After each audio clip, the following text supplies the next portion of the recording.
playfully at my chin. "You got a little something." Then he grinned as his finger flicked downward to indicate the rest of me.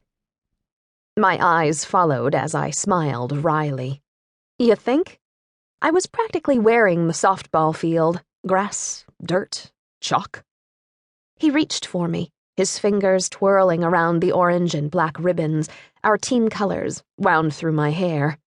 "You sure you don't want to catch a ride with me? I promise I'll take you straight to the Pizza Palace so you can celebrate." He leaned close, his tic-tac fresh breath tickling my cheek, and I only briefly wondered if I smelled as ripe as Cat had. But I knew he didn't care. He never cared.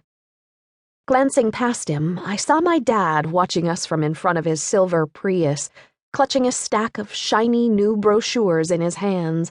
He didn't wave me over with them or anything, but I could see it in the way he looked at me. The hurry up look. The I've got something to show you look. I closed my eyes before answering, but gave the only response I could. I pressed my cheek against Austin's, transferring some of my grime to him in the process. "How about you meet me there?" I leaned against him meaningfully. "We can celebrate later." My dad is probably my #1 fan. He could outshout any peppy cheerleader when we were winning, and could outscream any ump when I got a bad call. My dad was definitely a bigger fan than my mom, who often worked too late, like tonight, to make it to my games. Apparently, an escrow closing on a foreclosure was more important than your daughter's championship game. "You gave me some pamphlets," my dad announced from the front seat. Pouting might be immature, but every 16-year-old girl has mastered some form of it. The silent treatment, crocodile tears, eye-rolling, the fake nothing's wrong response. The list goes on and on. For me, it was sullenness. Not pretty, sure, but effective. Sullen sometimes forced a 16-year-old to banish herself to the back seat like a little girl. It was worth the payoff, I decided, as I avoided his eager gaze in the rearview mirror. But my #1 fan wasn't about to give up that easily. "It's a great school. Big Ten. He was talking full ride." I crossed my arms. We'd had this discussion more than once. My dad stiffened, sensing, if a little late, that I was digging in my heels. Again. "You don't have to stay in state, Kyra. You have more options than anyone else on that team. Hell, probably more than anyone else in this town. A good pitcher is hard to come by. A great one is damn near impossible to find." I knew what he was doing.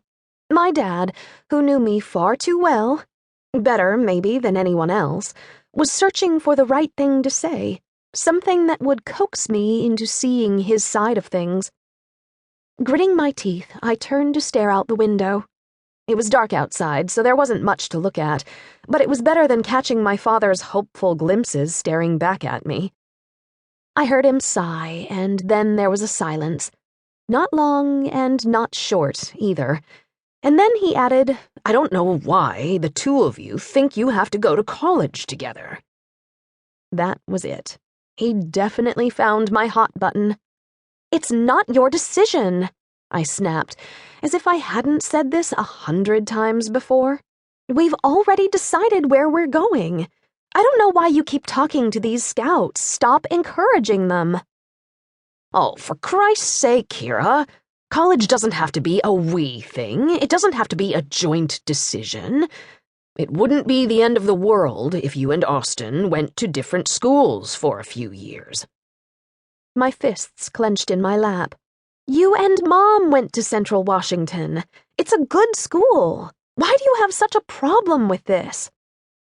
"Your mom and I didn't go there together. We met there.